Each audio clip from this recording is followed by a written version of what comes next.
Fatepura police station વિસ્તારમાં લીંબડિયા ગામે રહેણાંકના મકાનમાંથી ₹500ના દરની ડુપ્લિકેટ નોટો સાથે 21,000ના મુદ્દામાલ સાથે મહિલા સહિત 2 આરોપીને ઝડપી પાડતી દાહોદ લોકલ ક્રાઇમ બ્રાન્ચ જોવા મળી। દાહોદ જિલ્લા પોલીસ અધિક્ષક શ્રી ડોક્ટર રાજદીપસિંહ ઝાલાના માર્ગદર્શન હેઠળ ભારતીય અર્થતંત્રને નુકસાન પહોંચાડનાર ઇસમોને ઝડપી પાડવા સારું જિલ્લા એલસીબીની ટીમને જરૂરી સૂચના અને માર્ગદર્શન આપવામાં આવ્યું। આ દરમિયાન LCB police inspector Shri S M. ગોમતીઓની સૂચના મુજબ ગઈકાલ police inspector Shri S J. Rathod तथा police inspector Shri D R. Baraiya तथा एलसीबीनी टीम महिला पुलिस साथे फतेपुरा पुलिस स्टेशन विस्तार में भारतीय अर्थतंत्र ने नुकसान पहोंचाडनार इसमोनी वॉच में निकळे। आ दरमियान एलसीबी टीम ने खानगी राहे बातमी मळेल हती कि फतेपुरा तालुकाना લીંબડિયા गामे मांडली फळिया में रहता कांजीभाई खुमाभाई गरासिया नवो पोताना कब्जामां भोगवटना मकान में भारतीय बनावटनी चलनी नोटो छापी संग्रही राखेल छे। जे आधारे व्यूहात्मक रीते वॉच गोठवी रेड करी आरोपीना રહેણાંકમાં ઝડપી તપાસ કરતા તિજોરીમાંથી નીચે મુજબની ભારતીય રિઝર્વ બેંકની બનાવટની ખોટી ચલણી નોટો તથા તે બનાવટી ચલણી નોટો બનાવવાના કાગળો મળી આવેલ છે। જે બાબતે પકડાયેલા આરોપી અને પૂછપરછ કરતા જાણવા મળેલ કે આજથી આશરે 6 માસ પહેલા મુકેશભાઈ કામળ રહે છાલોર તાલુકો ફતેપુર જિલ્લો દાહોદ તથા રાકેશભાઈ પારગી રહે વાગડ તાલુકો ફતેપુરા જિલ્લો દાહોદ તથા હુસેન પીરા રહે હૈદરાબાદ તથા તેમની સાથે બીજા એક માણસનાઓ લેપટોપ 2 પ્રિન્ટર સિક્યુરિટી થ્રેડ અને કાગળો લઈ આવેલી। રાત્રિ દરમિયાન કાગળો ઉપર ₹500ની નોટો છાપેલી, જે નોટોમાંથી અમુક નોટો તેઓ લઈ ગયેલા અને બાકીના બચેલા કાગળો તથા નોટો છાપેલા કાગળો પોતાના ઘરમાં તિજોરીમાં મૂકી રાખેલ। પકડાયેલા આરોપી અશ્વિનાબેન વાઇફ ઓફ કાંજીભાઈ ખુમાભાઈ ગરાસિયા રહેલ લીંબડિયા માંડલી ફળિયું તાલુકો ફતેપુરા જિલ્લો દાહોદ, જે અનુસંધાને પકડવાના આરોપી બાકી મુકેશભાઈ જોગડાભાઈ કામોડ, રાકેશભાઈ વરસિંગભાઈ પારગી, હરીશચંદ્ર ઉર્ફે વિષ્ણુભાઈ પરસોત્તમદાસ પંચાલ। આ આરોપીઓ દાહોદ જિલ્લાના હુસેન પીરા રહે હૈદરાબાદ આ કામના આરોપીઓ ભેગા મળી આરોપી કાંજીભાઈ ખુમાભાઈ ગરાસિયાના ઘરે કોરા કાગળો ઉપર લીલા કલરનો આરબીઆઈ ભારત તથા 500 લખેલો સિક્યુરિટી થ્રેડને લેમિનેશન મશીન મારફતે ચોંટાડી તે કાગળોને પ્રિન્ટર મશીનમાં સેટ કરી લેપટોપ મારફતે પ્રિન્ટ આપતા હતા। આમ ફતેપુરા પોલીસ સ્ટેશન વિસ્તારમાં લીંબડિયા ગામે રહેણાંક મકાનમાંથી ભારતીય રિઝર્વ બેંકની ₹500ના દરની 14 પેજ ઉપર બનાવટી ચલણી નોટો નંગ 42 અંકિત કિંમત ₹21,000 તથા નોટો છાપવા માટેની લીલી પટ્ટીવાળા સિક્યુરિટી થ્રેડ કાગળો નંગ 143 તથા કાળી પટ્ટીવાળા કાગળો નંગ 332નો મુદ્દામાલ સાથે મહિલા સહિત 2 આરોપીને ઝડપી પાડવામાં દાહોદ લોકલ ક્રાઇમ બ્રાન્ચને સફળતા મળેલ છે અને બંને આરોપીઓને 7 દિવસના કોર્ટની રિમાન્ડ મંજૂર થયેલ છે। રિપોર્ટર યોગેશભાઈ દરજી, દાહોદ। દાહોદ જિલ્લા police LCB PI Sanjay Gameti, PSI SOG Siddhraj Rana અને એમની ટીમોને ટેકનિકલ સોર્સથી માહિતી પ્રાપ્ત થયેલી કે હુસેન પીરા નામનો શખ્સ જે તેલંગાણામાં 59 લાખ રૂપિયાની FICN એટલે ફેક કરન્સી કેસમાં ડિસેમ્બર 2024માં પકડાયેલો તેના દાહોદ જિલ્લા ખાતેના સંપર્કો છે। આ બાબત ઉપર ટેકનિકલ કામ કરતાં ધ્યાનમાં આવ્યું કે હુસેન પીરા 2023ના 10મા મહિનાથી દાહોદ જિલ્લામાં આવતો જતો હતો, દાહોદના લોકોને મળતો હતો।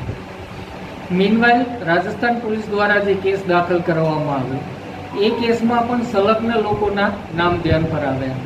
ત્યારબાદ આ તમામ બાબતોનું ટેકનિકલ એનાલિસિસ કરતાં પોલીસને શંકા ગઈ કે કાંજીભાઈ નામનો ઈસમ જે છે જે પોતે ફતેપુરા તાલુકાના લીંબડિયા ગામમાં રહે છે, કાંજીભાઈ ખુમાભાઈ ગરાસિયા જે પોતે એસટીમાં નોકરી કરે છે, એ હુસેન પીરાના મહત્તમ સંપર્કમાં રહેલ વ્યક્તિ હતા અને શંકાની સોય તેમના પર જતા એલસીબીના પીઆઈ એસ.જે. રાઠોડ દ્વારા તેમના ઘરે પંચોની રૂબરૂમાં રેડ કરતા આશરે 21,000ની નકલી નોટમાં લગાડવામાં આવતો થ્રેડ આરબીઆઈ ભારત લખેલા 143 જેટલા કાગળો, બ્લેક થ્રેડ લગાડેલા આશરે 332 કાગળો અને જે નકલી નોટો એના ઘરે છાપી હતી એનું એક કલર પ્રિન્ટ ટેસ્ટ પેજ મળી આવેલ।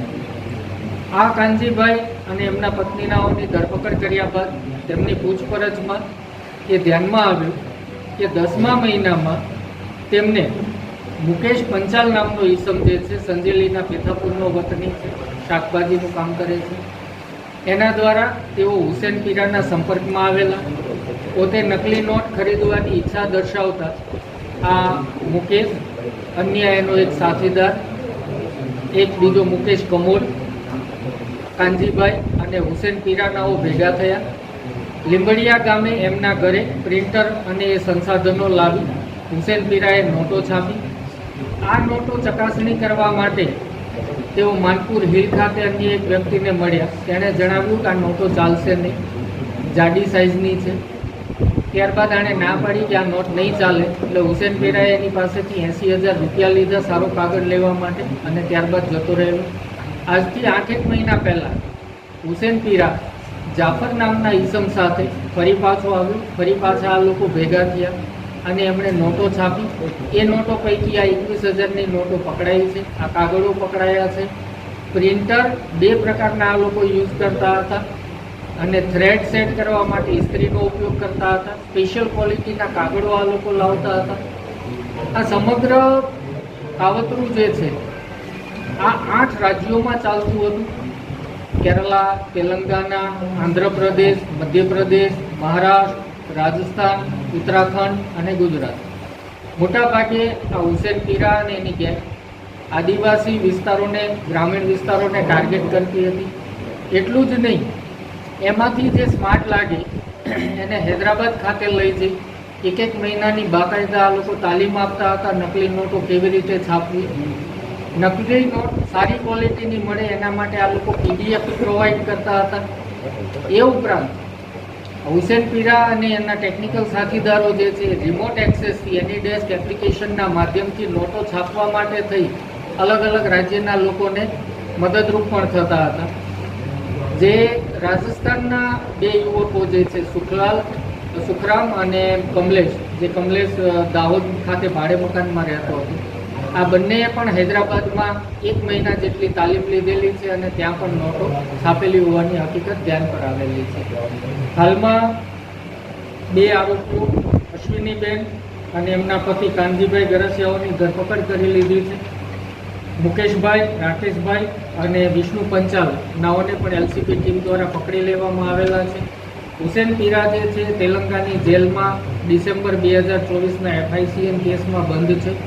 એની કસ્ટડી લેવા માટે દાહોદ પોલીસ તજવીજ કરશે. આ ઉપરાંત અન્ય કેટલા લોકોએ આ નોટો લીધી છે, ક્યાં ક્યાં ચલણમાં વાપરી છે અને કેટલા લોકો આ સમગ્ર કાવતરામાં સામેલ છે તે બાબતમાં દાહોદ પોલીસ તપાસ કરી રહી છે. આ કાવતરું 8 સ્ટેટમાં ચાલતું હોય અને ક્વોલિટી અને તાલીમ વ્યવસ્થા, રિમોટ એક્સેસ આ રીતે ઓર્ગેનાઇઝડ વેમાં ચાલતું હોય, આ દેશની અર્થવ્યવસ્થાને ખોરવી નાખવા માટે એક મોટું કાવતરું ગણી શકાય. હાલમાં બંને દંપતીના 7 દિવસના રિમાન્ડ દાહોદ પોલીસને પ્રાપ્ત થયા છે.